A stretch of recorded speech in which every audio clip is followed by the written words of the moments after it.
What I'm about to teach you in this video, you can't learn anywhere else. If you look this stuff up on YouTube or ChatGPT, it's going to give you the wrong answers. In fact, that's exactly why I made this video. And by the way, guys, this is coming from someone who actually has successful YouTube channels. For instance, my main channel has made over $1.5 million in revenue. And that's just from AdSense alone, right? So I'm not one of those YouTube gurus that teaches YouTube and that's all they do. They've never actually had a successful channel outside of teaching people how to make a successful channel, which is like 95% of the gurus. You see, my brother who just started on YouTube watched some of these videos on what you should do right after uploading a video. And one of them said that you should mark player for education. So you should say yes to player for education. And that is terrible advice for 99% of channels. But unfortunately, my brother marked yes, and his AdSense immediately went down. Why? Because Player for Education is only for educational content that's designed to be shown in the classroom. And so therefore, it has a lot less ads than normal content. And so when you enable Player for Education, your AdSense money is going to be significantly less. And that's actually the first thing that you should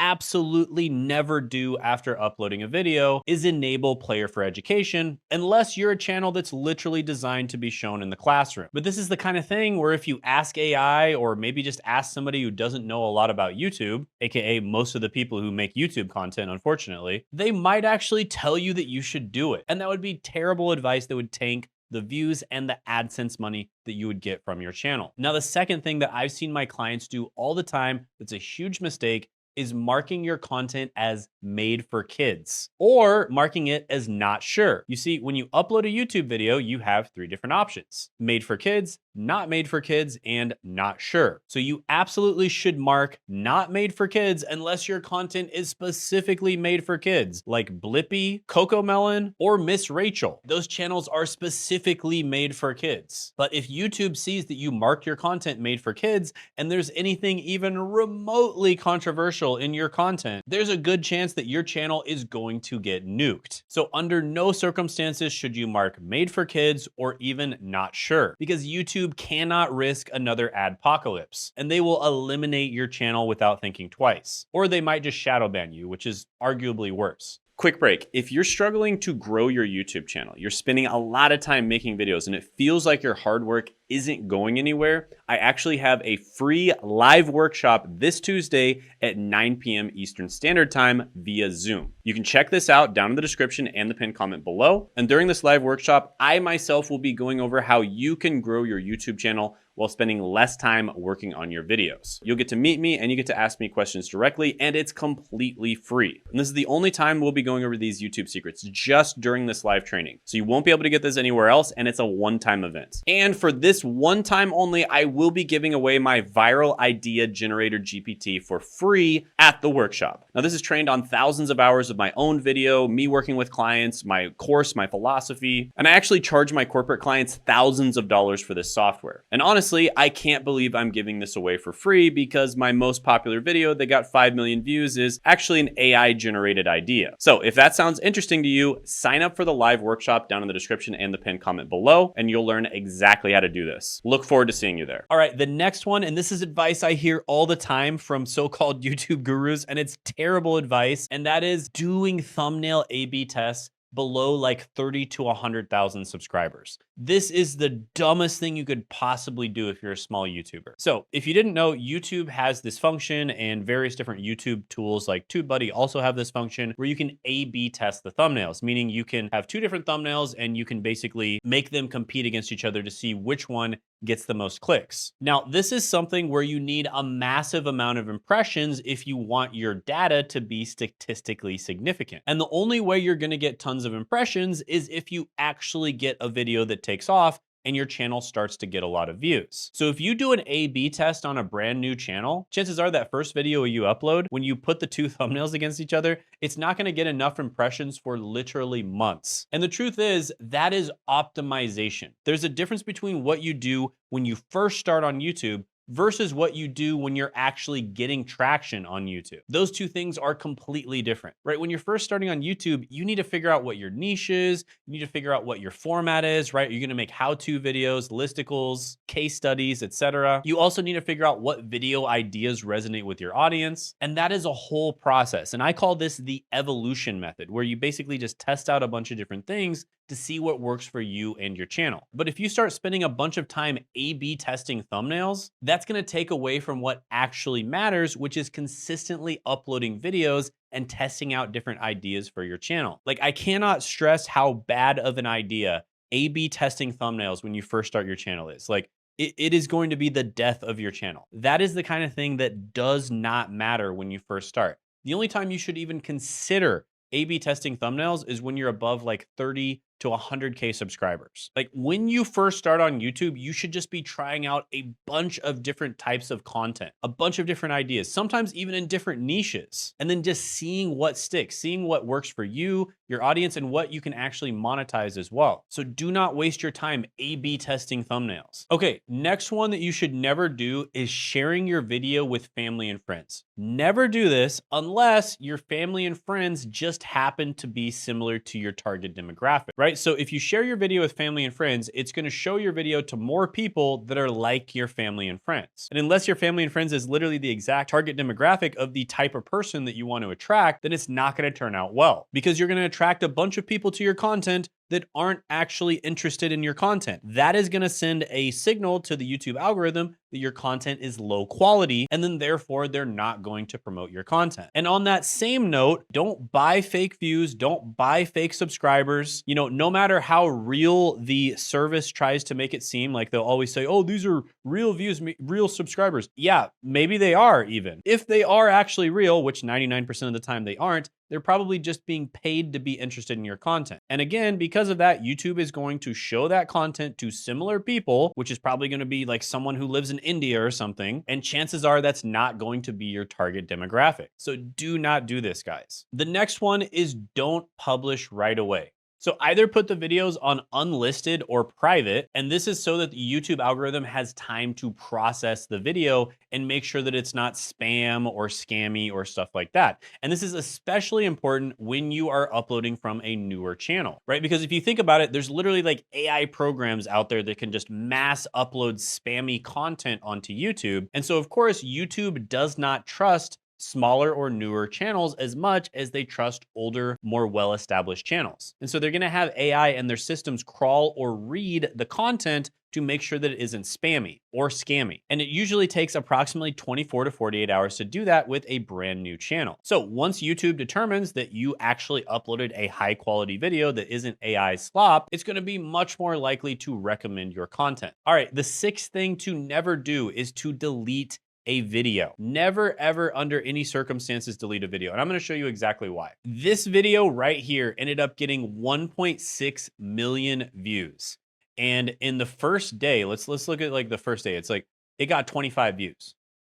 Second day, or 4 days in, 500 views. 13 days in, 597 views. It was totally dead. Even, let's see, 171 days in, only 4,800 views. But then look what happened, like half a year in, it hockey sticked. It started getting views like crazy, and it grew to over 1 million views, and it's still getting views to this day. So never ever delete videos, right? I've seen people do this so many times. This absolutely blows my mind. I've seen so many of my clients do this, where they'll upload a video, it doesn't do that well, they get embarrassed, and they decided to delete it. Okay, I could show you example after example after example from my channel and my clients' channels of videos that didn't do that well right off the bat that ended up doing really well down the line. So never ever delete a video, especially if it doesn't do that well right off the bat. So here are some examples. I'm just gonna pop these thumbnails on the screen of videos that didn't do all that well when I first uploaded them that ended up doing insanely well later on down the line. So yeah, I've seen gurus actually give this advice before, oh, if the video doesn't do that well when you first upload it, delete it. Terrible advice. All right, the next thing you should never do is manually deleting comments or even arguing with comments. It's a complete waste of time. So instead, let the comment section fight with each other. I've had people that are like, hey, I don't like it when people leave rude comments on my videos. It makes me look bad. It's bad for my brand. Well, the thing is if you just leave those comments alone, the comments, like other people, especially if you're actually making good content, other people are going to start arguing with the people who leave negative comments. I've seen this time and time again. And what does that do? It increases your engagement on your video. And what does that do? Send signals to the algorithm that you have a high quality video, right? So some of my most popular videos, for instance, the most useless degrees is one of the most popular videos on my channel. That video was super controversial. There were so many people that left super nasty comments about me in the comment section. And then what happened? Other people defended me and they started kind of like arguing and debating each other. And what did that do? It boosted the video like crazy and I got millions and millions of views. So most of the time, it's really a massive waste of time to delete comments in the first place. But if you are going to kind of police your comment section, what you should really do is just do it automatically. So basically what you'd do is you'd go to settings and then you'd go to upload defaults and then you'd go to advanced settings. Then you scroll down to the bottom and you basically just say moderation basic. So that is going to delete super nasty comments automatically, but comments that are just, a little bit negative, it's going to keep those on. And then you can also go to the community moderation tab, scroll to the bottom, and you can add blocked words. So I don't personally do this. Like I said, I don't really care that much if people comment, but you can add words like, that are very inflammatory, like scammer or something like that. People like accusing you of scamming or whatever with absolutely no evidence. Again, I don't really care that much. I let people comment whatever. If someone is super aggressive, sometimes we'll like hide them or whatever. But yeah, if you really want to, you can put some blocked words there. I'll even have a list of blocked words pop up on the screen and you can just like literally copy and paste those if you'd like. So yeah, it's really just a total waste of time to delete comments. I mean, it's good for you, right? Engagement is good. And a lot of the time, the more controversial a video is, the better it does, within reason. You don't want to get actually banned from the platform. But generally speaking, like controversial videos that get people to kind of argue with each other in the comment section is a good thing. And if people disagree with you and it prompts them to argue in the comment section, that is a good thing. Why would you delete it? All right, next thing is to not watch your own video. Watch it on two different screens. You wanna watch it on a tiny screen and a huge screen. You wanna watch it on your phone because that's the second most viewed medium. And you also wanna watch it on your TV because as of Q1 2025, that is the most viewed medium for YouTube, right? So you wanna watch it really small and really big. And I cannot tell you how many people mess up on this. Sometimes my own editors mess up on this and I have to remind them, like if people are watching it on their phone, you need to make sure that you zoom in enough to where people can read everything and they can clearly see everything on the screen. But at the same time, you also want to make it look really good on a TV. Just as an example, I remember I was watching a particular content creator on a TV for the first time, and I was watching it at my brother's house. And my brother's wife made the comment that his hair looks really greasy. Now, this content creator, I'd never noticed that because before I would just watch him on the phone and, you couldn't really notice his hair, right? It's just like he's really small on the phone. But I did notice that when you were watching it on the TV, his hair actually did look kind of greasy, right? And so this is a content creator that, it's not a huge deal, but little stuff like that, you can really improve your content just by watching it on your phone, watching it on the TV, and you'll see why it looks good in both of those different places. And you want to make it look good in both of those different places. And then the next thing you don't want to do is worry about the time that you upload all that much. Just upload at a consistent time and pick a time that's convenient for you. Okay, that's the most important thing. Upload at a consistent time. So if you want to upload at 3 p.m., just always upload your videos at 3 p.m. because people will come to expect you to upload around that time. And then also just upload at a time that's convenient for you. So if it's convenient for you to upload in the morning, upload in the morning. If it's convenient for you to upload at night, then upload at night. Now there's a few types of channels where there are exceptions. For instance, if you are doing a news style channel, you pretty much want to upload right away, right? You don't want to wait until like the next day in the morning to upload your content because it's news, it's happening right now. People want to know about it right away. But generally speaking, don't worry too much about this. Just upload consistently at the same time and on the same days. Now, the next thing is don't add too many affiliate links or links in general initially because YouTube will flag this, right? If you add too many links to your description, YouTube is going to think it's too sketchy. It's going to think that you're sending too many people off of the platform. And in some cases, it actually crawls the links and reads them. And if it thinks a website that you're,